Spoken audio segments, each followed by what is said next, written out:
सारे दुनिया हो मुखालिफ कुछ नहीं नुकसान है, सारे दुनिया हो मुखालिफ कुछ नहीं नुकसान है, डर नहीं है गम नहीं है जब खुदा रहमान है। আল্লাহর পয়গম্বর বলেন, চাচা আমি মায়ের গর্ভ থেকে ভূমিষ্ঠ হওয়ার পরে আমার বাবার সুনানি চেহারাটা আমি একবারের জন্য আমি দেখি নাই। বাবার আদর আপ্যায়ন আমি কিন্তু সন্তান হিসাবে আমি পাই নাই। কলিজার টুকরা চাচা, এই আব্বার স্থলাভিষিক্ত হিসাবে আপনার কাছ থেকে আমি অনেক আদর আপ্যায়ন পেয়েছি। মক্কার কোনো কাফের বেঈমান মুশরিক আমার বিরুদ্ধে পদক্ষেপ নেবে, আপনি তা বরদাস্ত করতে পারবেন না, এটা আমার ভিতর কিন্তু 100% একই আছে। কিন্তু কলিজার টুকরা চাচা, এই মুহূর্তে আমার আল্লাহর বিরুদ্ধে যেই কথাটা আপনি বললেন, আল্লাহর এই আইন থেকে আমি বিরত হয়ে যাব। আপনার আমার কলিজার টুকরা চাচা হিসাবে এই মুহূর্তে আপনাকে আমি বলে দিলাম, তামাম এই মক্কার জমিনের সমস্ত মানুষ নয়, তামাম পৃথিবীর মানুষ যদি এক পর্যায়ে যদি আমি মুহাম্মাদের বিরুদ্ধে চলে যায়, এরপরেও আল্লাহর এই দাওয়াতের পক্ষ থেকে, আল্লাহর এই পক্ষ থেকে বাতলানো এই দাওয়াতের রাস্তা থেকে তিল পরিমাণ রাস্তা আমি এই মুহূর্তে আমি পয়গম্বর হিসাবে পরিবর্তন করতে পারবো না। أما بعد فقد قال الله تبارك وتعالى في كلامه المجيد وفي فرقانه الحميد.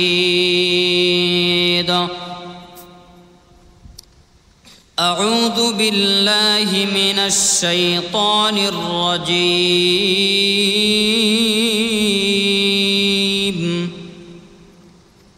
بسم الله الرحمن الرحيم.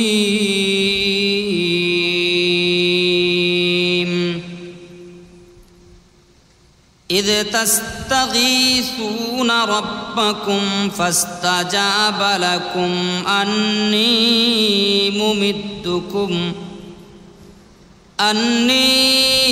ممدكم بألف من الملائكة مردفين.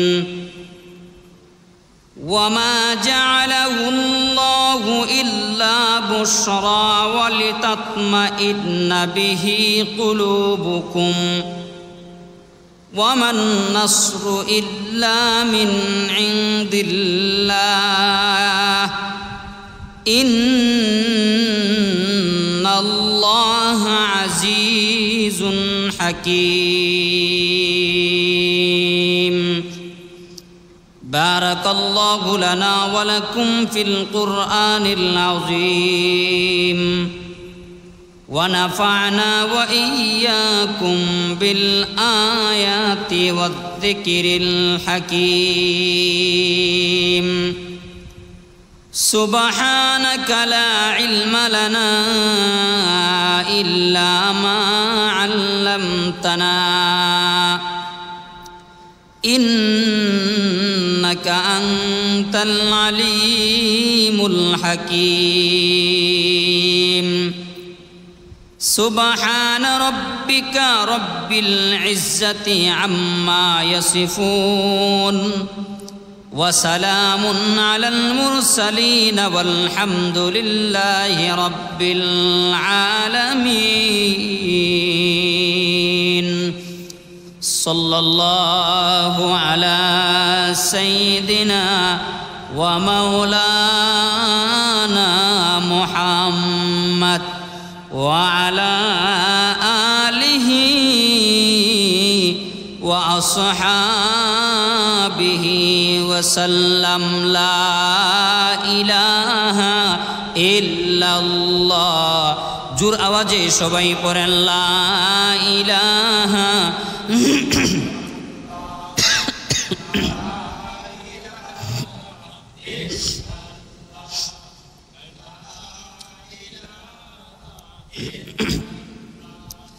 লা ইলাহা ইল্লাল্লাহ লা ইলাহা ইল্লাল্লাহ লা ইলাহা ইল্লাল্লাহ লা ইলাহা ইল্লাল্লাহ লা ইলাহা ইল্লাল্লাহ লা ইলাহা ইল্লাল্লাহ লা ইলাহা ইল্লাল্লাহ লা ইলাহা ইল্লাল্লাহ লা ইলাহা ইল্লাল্লাহ লা ইলাহা ইল্লাল্লাহ লা ইলাহা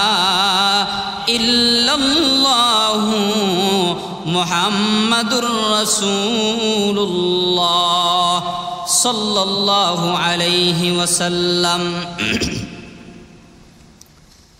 আলহামদুলিল্লাহ, মহান আল্লাহ পাক রব্বুল আলামিনের দরবারে অসংখ্য গণিত শুকুর ও সুজুদ। যেই মহান আল্লাহ পাক রব্বুল আলামিন প্রতি সপ্তাহের ধারাবাহিকতায় এই সপ্তাহে আপনাদেরকে এবং আমি গুনাহগারকে 2 সপ্তাহ পর আপনাদের সামনে আল্লাহ পাক হাজিরা দেওয়ার তৌফিক দান করেছেন। সেই মহান মালিকের দরবারে অন্তরের অন্তঃস্থল থেকে সবাই বলি আলহামদুলিল্লাহ। পবিত্র 30 পারা কালামুল্লাহ শরীফ থেকে 9 নম্বর পারার সূরাতুল আনফালের 8 এবং 9 নম্বর আয়াত আপনাদের সামনে তেলাওয়াত করেছি। আল্লাহ পাক রব্বুল আলামিন তৌফিক দান করলে তিলাওয়াতকৃত 2 খানা আয়াতে কারিমাকে সামনে রেখে সম্পৃক্ত আলোচনা আপনাদের সামনে রাখার চেষ্টা করব। আল্লাহ পাক আমাকে আপনাদেরকে আমলের নিয়তে শ্রবণ করার তৌফিক যেন দান করেন, সবাই বলেন আমিন।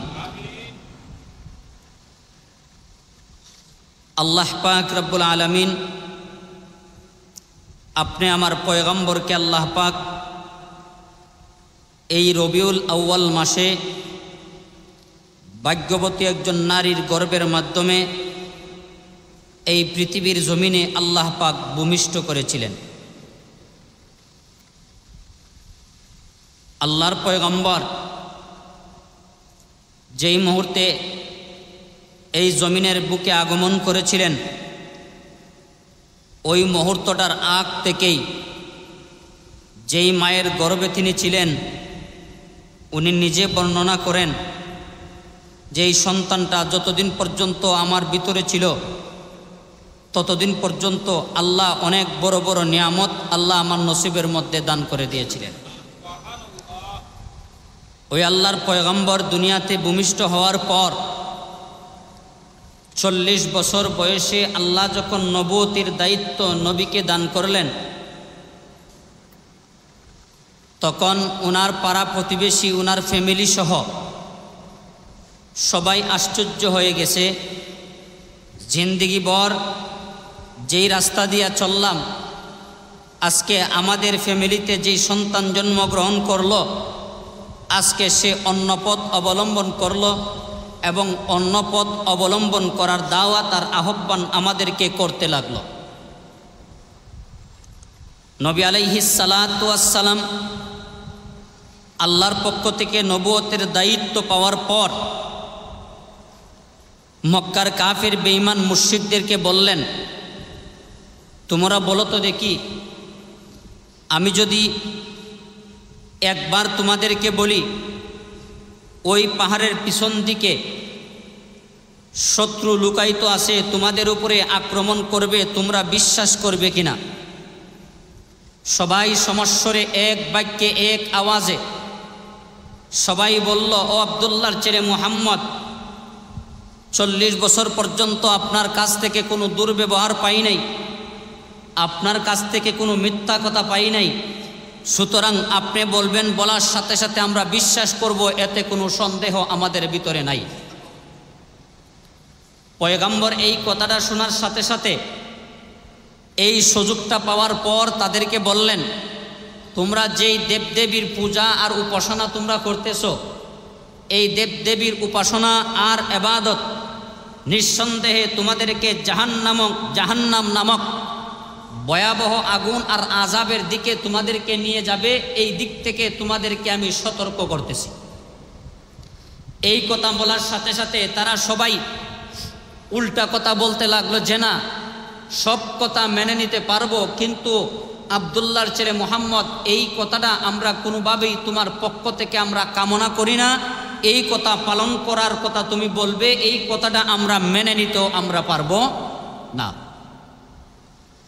আল্লাহর পয়গম্বর দাওয়াত দিতে দিতে এক পর্যায়ে আল্লাহর পয়গম্বরের ফ্যামিলির মধ্যে আসার পরে ওনার দেখভাল যিনি করেছিলেন, লালন পালন যিনি দাদার পরে করেছিলেন, ওনার চাচা আবু তালেবকে বললেন যে আপনার বাতিজা আমাদের দেবদেবী, আমাদের খুদা, আমাদের ইবাদত, আমাদের উপাসনালয়ের বিরুদ্ধে যেই প্রোপাগান্ডা ছড়াচ্ছে, নতুন আল্লাহর পক্ষে, আল্লাহর পথে, সিরাতে মুস্তাকিম নামক রাস্তার মধ্যে যে দাওয়াত দিতেছে, নিতান্ত আমরার বিরুদ্ধে চলে যাচ্ছে।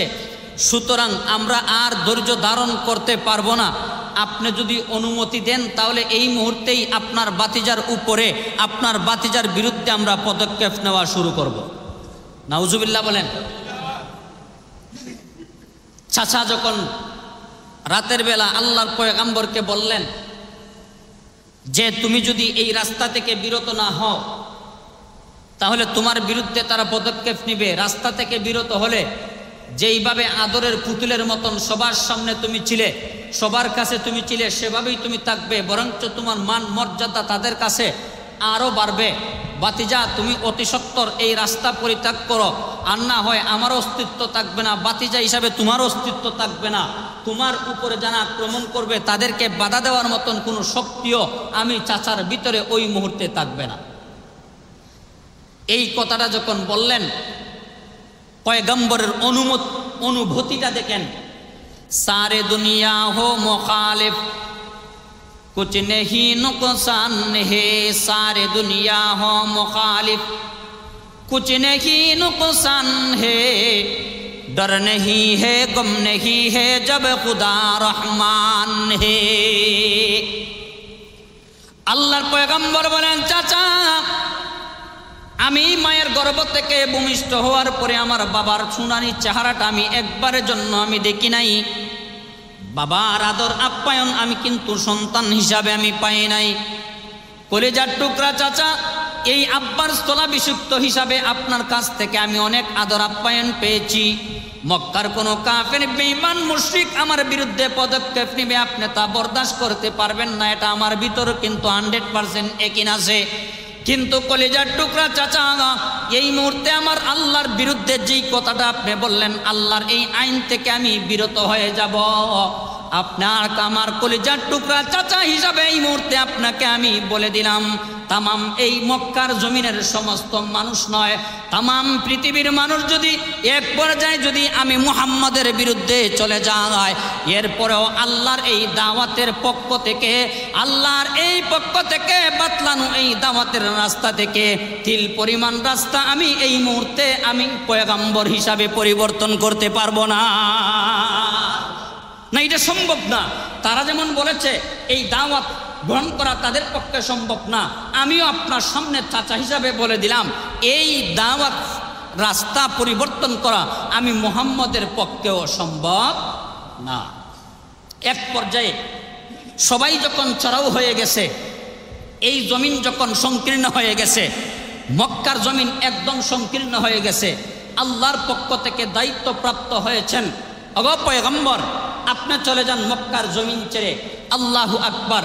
আল্লাহর পয়গম্বর মক্কার জমিন ছেড়ে যখন মদিনাতুল মুনাওয়ারার মধ্যে গেলেন, যাওয়ার সাথে সাথে আগের চেয়ে দ্বিগুণ ইমানি পরীক্ষার মধ্যে পয়গম্বর ওই মুহূর্তে পড়ে গেলেন। মানে পরিস্থিতি ভয়াবহ। পরিস্থিতি কিভাবে ভয়াবহ? আল্লাহর পয়গম্বরের সাথে যেই সমস্ত মুহাজির সাহাবায়ে কেরাম গিয়েছিলেন তারা তো পয়গম্বরের সাথে আছেন।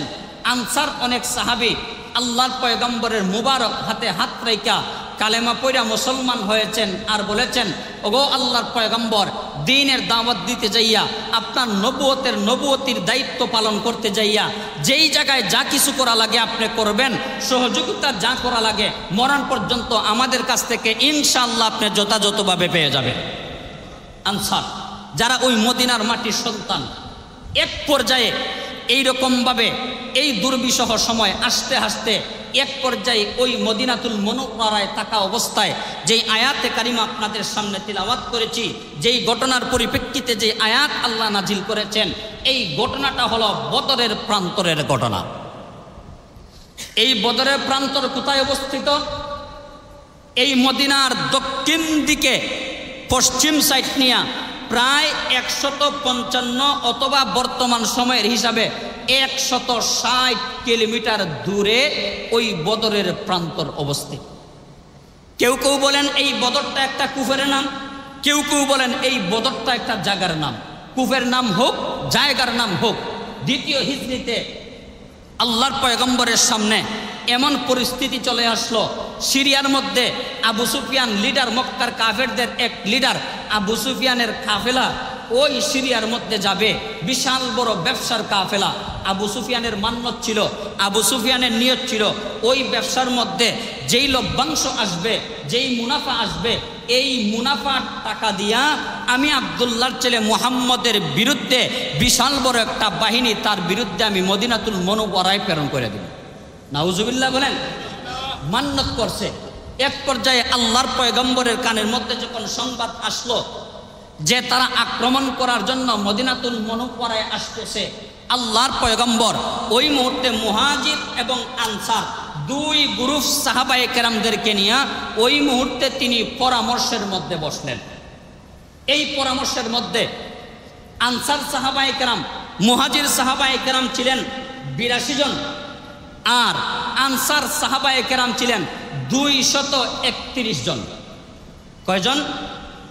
231 জন। 231 আর 82 যোগ করলে হবে 313।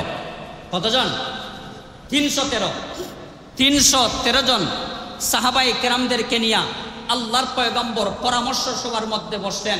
বসার পরে বললেন যে এই মুহূর্তে আমরা তো কাহারো উপরে আমরা আক্রমণ করতে চাই না, কাউকে কষ্ট দিতে চাই না, কিন্তু কেউ যদি আমাদের উপরে আক্রমণ করতে চায়, আমাদেরকে যদি দুনিয়া থেকে বিদায় দিয়ে দেয়, আমাদেরকে যদি শহীদ করে ফেলে, তাহলে কিয়ামত পর্যন্ত আল্লাহর নাম নেওয়ার জন্য এই জমিনের বুকে কেউ থাকবে না।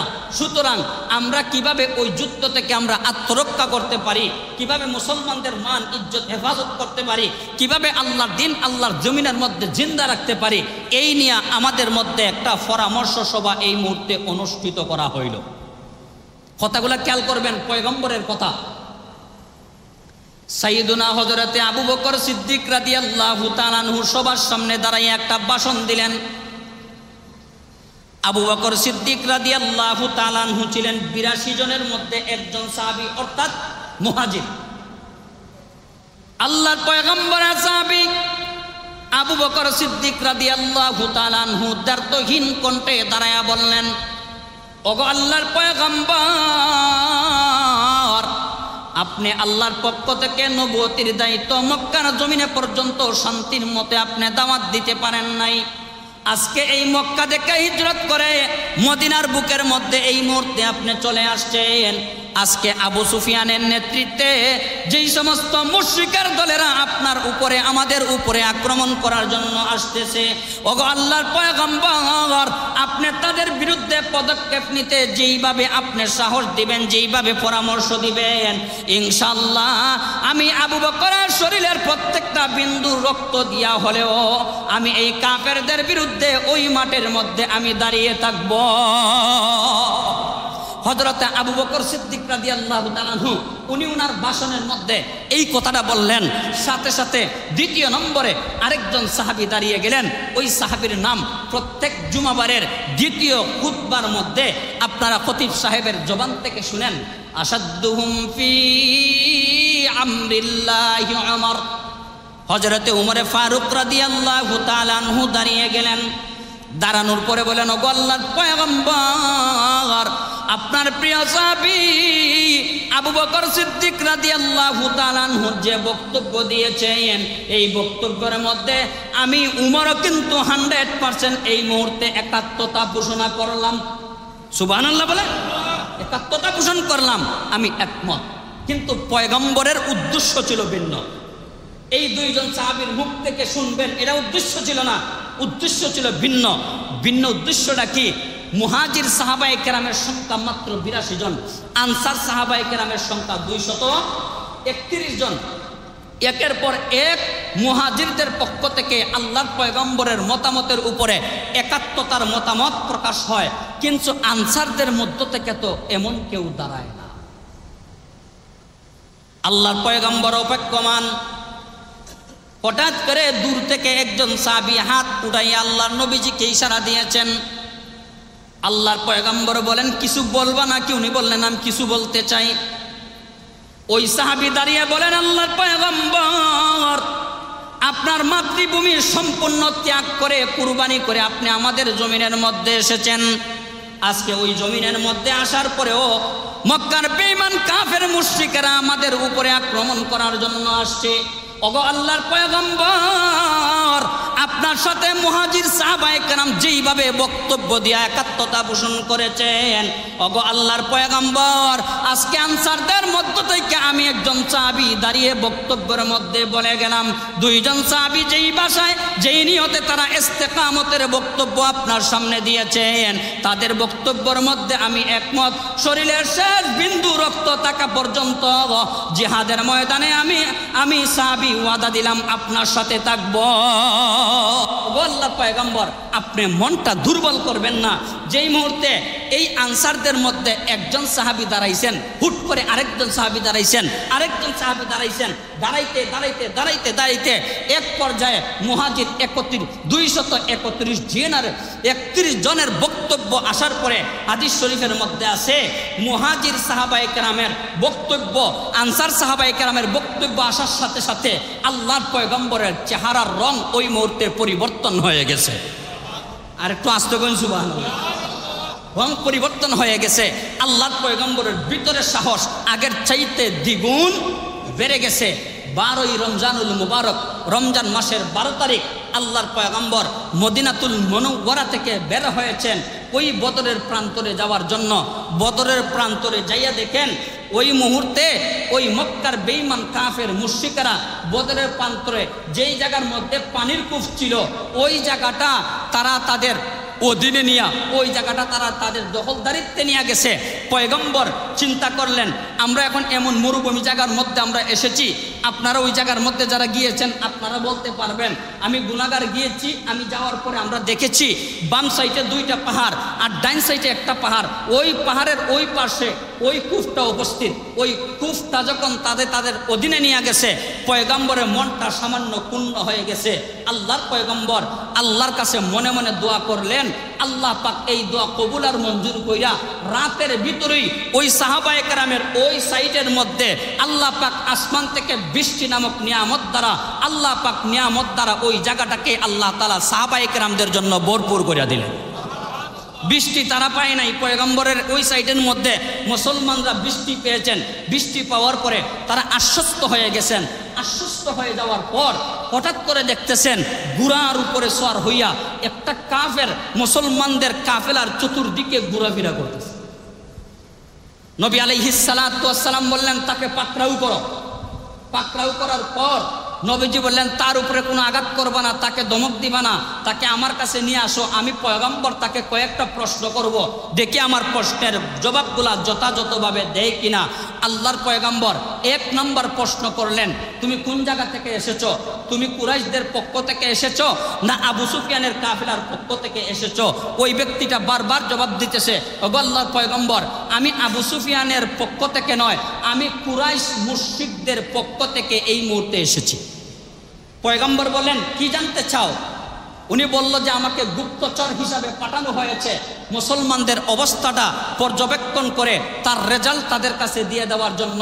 পয়গম্বর বললেন, রেজাল্ট তুমি যা চাও তুমি তা দিবা, তবে আরেকটা প্রশ্নের জবাব দাও। প্রশ্নটা হলো তাদের সংখ্যা কেমন? ওই আল্লাহর বান্দা বারবার এই প্রশ্ন পাওয়ার পরেও অস্বীকার করতেছে যে এই সংখ্যা সঠিক সংখ্যা আমি গণিও নাই, আমি জানিও না, আমি আপনার সামনে বলতেও পারবো। নবী আলাইহিস সালাতু ওয়াস সালাম বলেন, আচ্ছা অসুবিধা নাই। এই যে কয়েকদিন যাবত ওই পাহাড়ের গিরিপথের মধ্যে তারা অবস্থান নিয়েছে, সকাল হোক বিকাল হোক দুপুর হোক তাদের একটা নাস্তার প্রয়োজন হয়। এই নাস্তার সময় তারা কয়টা উট জব করে? ওটা আল্লাহর পয়গম্বরের হিকমতটা কোন জায়গায় দেখেন। ওই আল্লাহর বান্দা বলতেছে যে কোনো দিন দেখি তাদের নাস্তার জন্য 8টা উট জবাই করে, কোনো দিন আমরা দেখি তাদের নাস্তার জন্য 9টা উট পয়গম্বর তারা জবাই করে, তবে 9টার চাইতে বেশি না। নবী আলাইহিস সালাতু ওয়াস সালাম সাহাবায়ে কেরামদেরকে বললেন, ও সাহাবায়ে কেরাম, আমি নবীজি এই মুহূর্তে যা আইডিয়া করতে পারলাম তাদের সংখ্যা 1000-এর উপরে হওয়ার কথা না। সুবহানাল্লাহ বলেন। বাস্তবেই তো 1000। যখন 1000 যখন টার্গেটের ভিতরে চলে আসছে, সাহাবায়ে কেরামদেরকে বললেন, ও সাহাবায়ে কেরাম, অস্ত্রে শস্ত্রে সজ্জিত তারা বেশি, সংখ্যায় তারা বেশি, অস্ত্র আমাদের কাছে কম, গুড়াও আমাদের কাছে কম, পানির কলসও আমাদের কাছে কম, খাদিমও আমাদের কাছে কম, সংখ্যায়ও আমরা কম। সুতরাং আল্লাহর পক্ষ থেকে নুসরত পাওয়া ছাড়া দ্বিতীয় কোনো রাস্তা আমাদের জন্য খোলা নাই। নবীজি তাদেরকে সাহাবায়ে কেরামদেরকে আশ্বস্ত করিয়া সাহস দিয়া বললেন, কোনো অসুবিধা নাই, এই মুহূর্তে আমরা যুদ্ধ শুরু করতে পারি। আল্লাহু আকবার। কাফেরদের পক্ষ থেকে 3 জন, মুসলমানদের পক্ষ থেকে 3 জন। আল্লাহু আকবার। তার মধ্যে একজন হচ্ছেন শের খুদা হযরতে আলী রাদিয়াল্লাহু তাআলা আনহু। দাঁড়িয়ে গেছেন, ও আল্লাহর পয়গম্বর, তাদের পক্ষ থেকে যেই 3 জন আসবে এই 3 জনের একজন মোকাবেলা করার জন্য আমি আসি। আরো 2 জন সাহাবায়ে কেরাম দাঁড়িয়ে গেলেন, ও আল্লাহর পয়গম্বর, বাকি যে 2 জন কাফের আসবে আমরা 2 জন দাঁড়িয়ে গেলাম, এই 2 জনের মধ্য থেকে আমরা 2 জনকে দিয়া দেন, তাদের বিরুদ্ধে আমরা এই মুহূর্তে চলে গেলাম। আল্লাহু আকবার। পয়গম্বর দায়িত্ব দিয়ে দিলেন। যুদ্ধ শুরু হওয়ার সাথে সাথে আল্লাহু আকবার, আল্লাহর পক্ষ থেকে মহা পুরস্কারের সুসংবাদ। আল্লাহু আকবার। 3 জন সাহাবায়ে কেরাম 3টা কাফিরকে জায়গায় হত্যা করে জাহান্নামের মধ্যে পাঠিয়ে এই সুসংবাদ মুসলমানদের কানের মধ্যে পৌঁছায়া দিয়েছে। তাহলে 1 নম্বর পয়গম্বর বলেন অসুবিধা নাই। 1 নম্বর নিয়ামত বৃষ্টি নামক নিয়ামত। 2 নম্বর নিয়ামত 3 জন সাহাবীর হাতে 3টা কাফের ওই মুহূর্তে শেষ হয়ে গেছে। 2 নম্বর নিয়ামত আল্লাহু আকবার, একজন সাহাবী ওই মুহূর্তে আঘাতপ্রাপ্ত হয়েছেন পায়ের গুড়ালির মধ্যে। আল্লাহর পয়গম্বরের কাছে ওই গুড়ালি, পা কাটা গুড়ালিটা নিয়া পয়গম্বরের কাছে নিয়ে বলেন, ওগো আল্লাহর পয়গম্বর, তাকিয়ে দেখেন আমার ডান পার গুড়ালিটা গো পয়গম্বর কেটে গেছে ওই কাফিরটাকে মারতে যাইয়া। ও পয়গম্বর, আপনি বলেন তো দেখি, শাহাদাতের পেয়ালা আমি পান করার মতন সৌভাগ্য আল্লাহ কি আমাকে দান করবেন?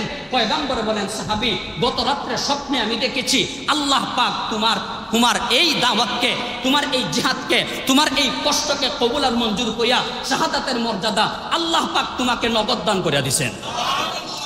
নবীজি এই কথা বলার পর কিছুক্ষণের মধ্যেই পয়গম্বরের সামনেই ওই সাহাবী মৃত্যুবরণ করলেন। শহীদের দরজা আল্লাহর পয়গম্বরের সাহাবী অর্জন করে নিলেন। 2 নম্বর পদক্ষেপ। 2 নম্বর, আল্লাহর পয়গম্বর যখন জিহাদের ময়দানে সাহাবায়ে কেরামদেরকে নিয়ে যাবেন, ওই মুহূর্তে ওই বদরের প্রান্তরে বিশাল বড় একটা পাহাড় আছে। পাহাড়ের চৌড়ার মধ্যে যাইয়া নবী আলাইহিস সালাতু ওয়াস সালাম কয়েকজন সাহাবীকে নিয়ে একটা তাঁবু নির্মাণ করলেন। ওই তাঁবুর মধ্যে নবী আলাইহিস সালাতু ওয়াস সালাম ওই জায়গার মধ্যে আশ্রয় নিলেন। আর সাহাবায়ে কেরামদেরকে বলেন, ও সাহাবায়ে কেরাম, তোমরা জমিনের কাজ চালাও, আমি পয়গম্বর আসমানের কাজ ওই গোরের মধ্যে তাইকা আমি চালায়া যাই। আল্লাহু আকবার বলেন। নবী আলাইহিস সালাতু ওয়াস সালাম আসমানের কাজ পরিচালনা করার জন্য ওই তাঁবুর ভিতরে আশ্রয় নিয়েছেন। সাহাবায়ে কেরামের যুদ্ধ শুরু হয়ে গেছে, রণক্ষেত্র শুরু হয়ে গেছে। ওই দিক থেকে কাফেররা দৌড়াদৌড়ি শুরু করেছে। কাফেররা ওই দিক থেকে আক্রমণ করে সাহাবায়ে কেরাম পিছন দিকে যান, সাহাবায়ে কেরাম ডাইনে যান, বামে যান। ওই মুহূর্তে, অন্তিম মুহূর্তে হযরতে আলী রাদিয়াল্লাহু তাআলা আনহু মনে মনে ভাবলেন, আমার পয়গম্বর তাঁবুর ভিতরে কোন অবস্থায় আছেন এই মুহূর্তে আমার একটু দেখার দরকার। আলী রাদিয়াল্লাহু তাআলা আনহু তাঁবুর ভিতরে আসছেন। আসার পরে দেখেন আল্লাহর পয়গম্বর দুইটা হাত এভাবে আল্লাহর দরবারে বাড়ায়া দিছেন। এর কিছুক্ষণের মধ্যে আল্লাহর পয়গম্বরের জিন্দেগির সবচাইতে মায়ার চাবি হযরতে আবু বকর সিদ্দিক রাদিয়াল্লাহু তাআলা আনহু গিয়েছেন তাঁবুর ভিতরে। যাওয়ার পরে দেখেন আল্লাহর পয়গম্বর দুইটা হাত তুলে আল্লাহর কাছে এভাবে তিনি দাঁড়াইয়া দাঁড়াইয়া তিনি আল্লাহর কাছে আহাজারি করতেছেন। আল্লাহর পয়গম্বর বলেন, ওগো রব্বুল আলামিন, এই যে জিহাদের ময়দানে সাহাবায়ে কেরাম গেল, আজকে এই সাহাবায়ে কেরামদের সামনে যুদ্ধ শুরু হয়ে গেল। ওগো রব্বুল আলামিন, আজকে যদি আমার 313 জন সাহাবী যদি মৃত্যুবরণ করে, আল্লাহ এই জমিনের বুকে কিয়ামত পর্যন্ত একজন মানুষকেও পাওয়া যাবে না আল্লাহ তোমার নাম নেওয়ার জন্য। ওগো দয়ার আল্লাহ, মেহেরবানি করিয়া এমন একটা সাহায্য আল্লাহ জমিনের মধ্যে পাঠাইয়া দেন, যেই সাহায্যের কারণে বিজয়ের মালা আমার প্রত্যেকটা সাহাবায়ে কেরামের গলার মধ্যে পরাইয়া দেন।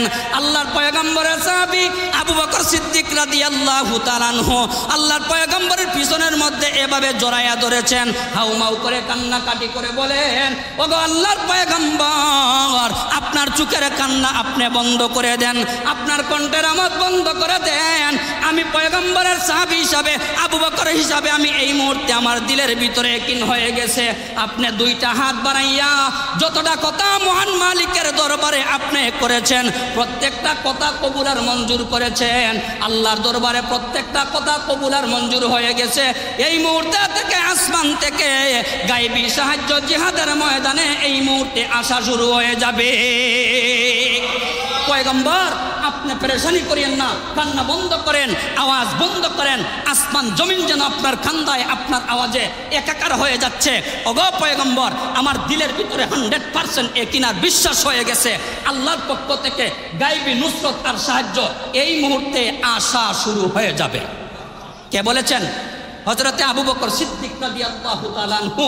মুসলিম শরীফের হাদিস। আবু বকর সিদ্দিক রাদিয়াল্লাহু তাআলা আনহু যখন গিয়েছেন ওই জিহাদের ময়দানে, আবার ওই মুহূর্তে আল্লাহ পাক রব্বুল আলামিন সূরাতুল আনফালের 9 নম্বর আয়াত নাজিল কইরা আল্লাহর পয়গম্বরকে আল্লাহ পাক সান্ত্বনার বাণী পৌঁছায়া দিয়েছে। আল্লাহ বলেন, ইয তাস্তাগীথুনা রাব্বাকুম ফাস্তাজাবা লাকুম আন্নী মুমিদ্দুকুম বিআলফিম মিনাল মালাইকাতি মুরদিফিন ওয়ামা জাআলাহু আল্লাহু ইল্লা বুশরা ওয়ালিতাতমাইন্না বিহি কুলুবুকুম ওয়ামান নাসরু ইল্লা মিন ইনদিল্লাহ ইন্নাল্লাহা আজিজুন হাকীম। আল্লাহ পাক রব্বুল আলামিন বলেন, ওগো পয়গম্বর, আমি আপনাকে জিহাদের ময়দানে আসার আগে আমি আল্লাহ ওয়াদা দিয়েছিলাম। আপনি কিন্তু প্রথমবার আমায় আল্লাহর কাছে আপনি দোয়া করেন নাই সাহায্যের জন্য। আজকে জিহাদের ময়দানে এসে এই মুহূর্তে দুই হাত তুলে আপনি দোয়া করতেছেন। ওগো আল্লাহর পয়গম্বর, আল্লাহ পাক রব্বুল আলামিন বলেন, আপনি জিহাদের ময়দানে আসার আগে আসমান থেকে আমি আল্লাহ 313 জনের উপরে আমি আল্লাহ সাহায্য করব, এই সুসংবাদ আমি আল্লাহ পৌঁছিয়ে দিয়েছিলাম। এই মুহূর্তে আমি আপনার দোয়া, আপনার জবানের প্রত্যেকটা কথা কবুল আর মঞ্জুর করিয়া আসমান থেকে আমি আল্লাহর পক্ষ থেকে নূরের তৈরি ফেরেশতারা আমি ওই ময়দানের মধ্যে প্রেরণ করে দিলাম। একজন নয়, আল্লাহ বলেন বিআলফ, মানে 1000 নূরের তৈরি ফেরেশতা আল্লাহ পাক এই জিহাদের ময়দানের মধ্যে আল্লাহ পাক প্রেরণ করে দিলেন। এখন কথা হলো, এই যে আসমান থেকে নূরের তৈরি ফেরেশতারা আসলেন, এরা তো জীবনে মারামারি, কাটাকাটি, দাঙ্গা হাঙ্গামা, ফাসাদ, গালাগালি এগুলা তো তারা জীবনে করেন নাই। তারা তো কাম প্রবৃত্তি থেকে তারা তো মুক্ত। তাহলে তারা জিহাদ করবেন কেমনে, তারা মারবেন কেমনে? মুসলিম শরীফের হাদিস, আল্লাহর পয়গম্বর বলেন, একজন আল্লাহর বান্দা মুসলমানের পক্ষ হয়ে একজন কাফেরকে দৌড়াচ্ছে, আর হঠাৎ করে শুনতেছে গুড়ার পাশার মধ্যে চাবুকের যে আওয়াজ হয়, ওই আওয়াজটা টাস টাস করে আওয়াজ হয়, আর এক একটা কাফের ওই মুহূর্তে জমিনের মধ্যে গড়াইয়া পড়ে যায়। আল্লাহু আকবার বলেন। জুড়ে বলেন না আল্লাহু আকবার। একটার পর আরেকটা কাফেরের বাচ্চারা যখন পড়ে যায়, সাহাবী আশ্চর্য হয়ে গেলেন, পয়গম্বরকে জিজ্ঞাসা করলেন। পয়গম্বর বলেন, ও সাহাবী, আল্লাহর পক্ষ থেকে গায়বী নুসরত আর সাহায্য আসা ওই ময়দানের মধ্যে এই মুহূর্তে শুরু হয়ে গেছে। যখন শুরু হয়ে গেছে, আরেকজন সাহাবী বলেন, ওগো আল্লাহর পয়গম্বর, আমি একটা কাফেরকে দৌড়ানি দিলাম, কাফের আমার সামনে দিয়া দৌড়ায়, আমি তার পিছন দিয়া দৌড়াই, হঠাৎ করে দেখলাম গুড়ার চাবুকের আওয়াজের মতন একটা আওয়াজ হয়েছে, সাথে সাথে দেখলাম আমার দুই চোখের সামনে ওই কাফেরটা লুটাইয়া মাটির মধ্যে পড়ে গেছে, সাথে সাথে দেখলাম তার শরীর থেকে তার মাথাটা ওই মুহূর্তে বিচ্ছিন্ন হয়ে গেছে।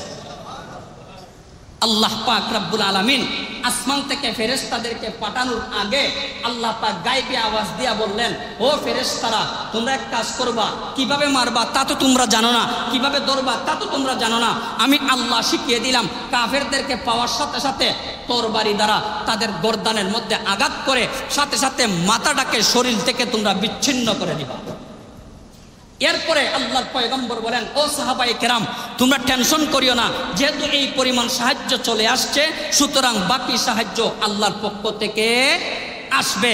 আল্লাহু আকবার। জিহাদের ময়দান চলতে চলতে এক পর্যায়ে 70 জন কাফেরের লাশ জমিনের মধ্যে, 70 জন কাফের বেঈমান বেদিন মুশরিক মুসলমানদের হাতে যখন বন্দী, এমন মুহূর্তে আল্লাহর পয়গম্বরের একজন মুরব্বী সাহাবী ছিলেন, বয়স্ক সাহাবী হযরতে আব্দুর রহমান ইবনে আউফ রাদিয়াল্লাহু তাআলা। যেমন ছিল ওনার বয়স, যেমন ছিল ওনার জ্ঞান প্রতিভা, তেমন ছিল ওনার ধন সম্পদ। আল্লাহ পাক অনেক ধন সম্পদ হযরতে আব্দুর রহমান ইবনে আউফ রাদিয়াল্লাহু তাআলাকে দান করেছিলেন। ওই জিহাদের ময়দানে ছোট্ট দুইটা বাচ্চা, যুবক বাচ্চা আসিয়া কানে কানে হযরতে আব্দুর রহমান ইবনে আউফকে বলতেছে, ও আল্লাহর পয়গম্বরের সাহাবী আব্দুর রহমান ইবনে আউফ, চাচা মেহেরবানি করিয়া আবু জাহেলকে আমাদেরকে একটু পরিচয় করাইয়া দেন। সুবহানাল্লাহ। আস্তে বলে আব্দুর রহমান ইবনে আউফ রাদিয়াল্লাহু তাআলা আনহু বলেন, কি জন্য তোমরা আবু জাহেলকে খুঁজতেছো, কি করবা? ওই যুবক দুইজন সাহাবী বলে, চাচা যান, আমরা শুনেছি আমাদের পয়গম্বরকে, কলিজার টুকরা পয়গম্বরকে সারাটা জিন্দেগি আবু জাহেল গালি দিয়েছে। আমার পয়গম্বর এই মক্কার জমিনের মধ্যে থাকতে পারেন নাই, মক্কার জমিনে না থাকার কারণে যারা এর বিরুদ্ধে পদক্ষেপ নিয়েছে, সবচাইতে বড় নেতৃত্ব দিয়েছে আবু জাহেল। ও আমাদের চাচা যান, আমাদেরকে আবু জাহেলটাকে পরিচয় করায়া দেন। যদি আবু জাহেলকে আমরা চিনতে পারি, হয়তোবা আমাদের এই বডি জমিনের মধ্যে থাকবে, অথবা আবু জাহেলের বডি জমিনের মধ্যে থাকবে। ওগো আল্লাহর পয়গম্বরের সাহাবী, শরীরের মধ্যে যতক্ষণ পর্যন্ত বাতাস আপ ডাউন করবে, ততক্ষণ পর্যন্ত এই তরবারি নিয়ে আমরা জিহাদ করতে থাকবো। আমাদের টার্গেট, আমাদের মিশন একটা মাত্র, আল্লাহর পয়গম্বরের চিরশত্রু আবু জাহেলকে ওই মুহূর্তে আমরা হত্যা করে দিব। আপনি দুর্বল হইয়েন না, আমাদের সাহস দেন এবং পরিচয় করে দেন। আব্দুর রহমান ইবনে আউফ এই রণক্ষেত্রে জিহাদের ময়দানে দূর থেকে ওই আঙ্গুল দ্বারা ইশারা করে দিলেন, ওই যে দেখো ঘোড়ার উপরে সোয়ার, লম্বা মাথা, লম্বা গর্দনা, ওইটার নামই আবু জাহেল। এই কথাটা বলার সাথে সাথে এই দুইজন, এই নৌজওয়ান, আল্লাহু আকবার, বাজ পাখির মতন ওই আবু জাহেলের উপরে যাইয়া তারা আক্রমণ করেছেন। আবু জাহেলের উপরে আক্রমণ করার পর 1 নাম্বার কূপ দিয়েছেন তার পায়ের মধ্যে, 2 নাম্বার কূপ দিয়েছেন তার ওই বডির মধ্যে। রক্তকরণ হতে হতে ওই মুহূর্তেই জমিনের মধ্যে লুটাইয়া পড়েছে। আল্লাহর পয়গম্বরের ওই সাহাবায়ে কেরাম, একজন সাহাবী দৌড়ে আল্লাহর পয়গম্বরের কাছে গিয়েছেন। যাওয়ার পরে বলেন, ও আল্লাহর পয়গম্বর, তামাম জিন্দেগি ভর শুনেছি আবু জাহেল আপনার বিরুদ্ধে পদক্ষেপ নিয়েছে, আপনাকে গালিগালাজ করেছে, ওগো আল্লাহর পয়গম্বর, যতদিন পর্যন্ত আপনি মক্কার জমিনে ছিলেন ততদিন পর্যন্ত আপনার বিরুদ্ধে পদক্ষেপ নিয়েছে। আমরা মনে মনে মান্যত করেছিলাম জিহাদের ময়দানে আর কোনো কাফেরের উপরে আক্রমণ করি আর না করি, আপনার চিরশত্রু এই আবু জাহেলের উপরে আমরা আক্রমণ করব। ওগো আল্লাহর পয়গম্বর, আমাদের দিলের তামান্না, আমাদের দিলের চাওয়াকে আল্লাহ কবুল আর মঞ্জুর করেছেন। এই কারণে এই মুহূর্তে আবু জাহেলের গর্দনার মধ্যে আঘাত করে এই মুহূর্তে তাকে জাহান্নামের যাত্রী বানাইয়া দিয়েছি।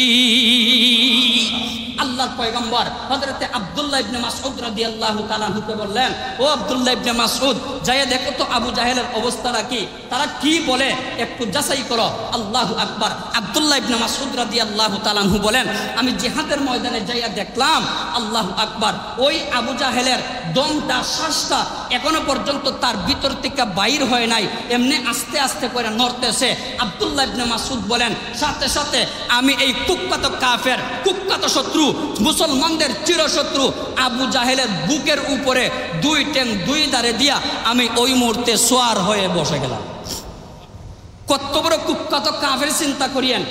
যখন দুনিয়া থেকে চলে যায় তখন আব্দুল্লাহ ইবনে মাসউদ রাদিয়াল্লাহু তাআলা আনহুকে বলে, ওই আব্দুল্লাহ ইবনে মাসউদ, তোমাদের নসিবটা বড় ভালো, কারণ মক্কার সবচাইতে বড় লিডারকে এই মুহূর্তে তোমরা জাহান্নামের যাত্রী বানাইয়া দিছো। ও আব্দুল্লাহ ইবনে মাসউদ, তোমার হাতে দেখতেছি আরেকটা তরবারি, তুমি যদি এই তরবারি দ্বারা আমাকে, তুমি আমার গলাটা তুমি কাটতে চাও, আমার গলাটা যদি তুমি আব্দুল্লাহর ছেলে মুহাম্মদের কাছে নিয়ে যেতে চাও, তাহলে তোমার কাছে শেষ একটা দাবি, তুমি আমার গলাটাকে একটু লম্বা করিয়া কাটবা, যাতে করে গলাটা দেখেও মানুষ বুঝতে পারে এই গলাটা আর এই মাথাটা একটা নেতার মাথা। নাউজুবিল্লাহ বন্যা। মরার পরেও তার তকব্বরি তার ভিতর থেকে যায় নাই। হে নেতৃত্ব তার মাথা দ্বারা, তার গলা দ্বারা প্রমাণ করতে চায়। আল্লাহু আকবার। আল্লাহর পয়গম্বরের সাহাবী জবাই করে ওই কল্লাটা নিয়ে আল্লাহর পয়গম্বরের সামনে হাজিরা দিয়েছেন। আল্লাহর পয়গম্বর আনন্দিত হয়ে বলেছেন, যেই মুসলমানদের চিরশত্রু, মুসলমানদের চিরশত্রু মুসলমানদের বিরুদ্ধে পদক্ষেপ নিতে নিতে মুসলমানদেরকে চিরতরে দুনিয়া থেকে নিষ্পেষিত করে দেওয়ার চেষ্টা করেছিল, আমি পয়গম্বরের দোয়া, সাহাবায়ে কেরামের অক্লান্ত পরিশ্রমকে আল্লাহ পাক কবুল আর মঞ্জুর করে আজকে মুসলমানদের মান ইজ্জতকে আল্লাহ পাক বদরের প্রান্তরে আল্লাহ পাক ওই মুহূর্তে এই ইসলামের এই বিজয়ের পতাকা প্রত্যেকটা মুসলমানদের গলার মধ্যে আমার আল্লাহ পরায়া দিয়েছে। এই কারণে মুসল্লিয়ানে কেরাম ভাইয়ের আমার, ইসলাম যেই জায়গায় জিন্দা হয়েছে ওই জায়গায় শরীরের তাজা রক্ত ঝরেছে। ইসলামের ফিতনা ফাসাদ মুক্ত যেই জায়গায় ফাসাদ মুক্ত ইসলাম প্রতিষ্ঠা হয়েছে ওই জায়গায় মুসলমানদের শরীর থেকে ঘাম ঝরেছে। এই কারণে কেউ যদি না বুঝা বেয়াদবি করে, মানুষের পক্ষ থেকে আমাদের পক্ষ থেকেও তার মাফ হওয়া চাই, আল্লাহর পক্ষ থেকেও তার মাফ হবে। কিন্তু বুঝা যদি কেউ বেয়াদবি করে, বুঝা যদি কেউ ইসলামের বিরুদ্ধে কোনো পদক্ষেপ নেয়, ইসলামের ওই হুকুম আহকামকে দুনিয়া থেকে উঠিয়ে দিতে চায়, আল্লাহর পক্ষ থেকে তার যেমন কোনো ছাড় নাই, ইনশাআল্লাহ আমাদের পক্ষ থেকে মরণ পর্যন্ত তার কোনো ছাড় থাকতে পারে না। এই কারণে দেখবেন, আল্লাহু আকবার, দেখবেন নবীর বিরুদ্ধে অনেক সময় ব্যঙ্গের চাতার মতো নাস্তিক মুরতাদেরা গজিয়ে উঠে। আল্লাহু আকবার, বড় আনন্দ লাগে। অনেক যুবক ভাইয়েরা, অনেক আম মানুষেরা, পাবলিকেরা নামাজ ঠিক মতো পড়ে না, রোজাও ঠিক মতো রাখে না, সারাদিন কাম কাজ করিয়া বিকালবেলা বাজারে আসিয়া আবুল বিড়ি টানে।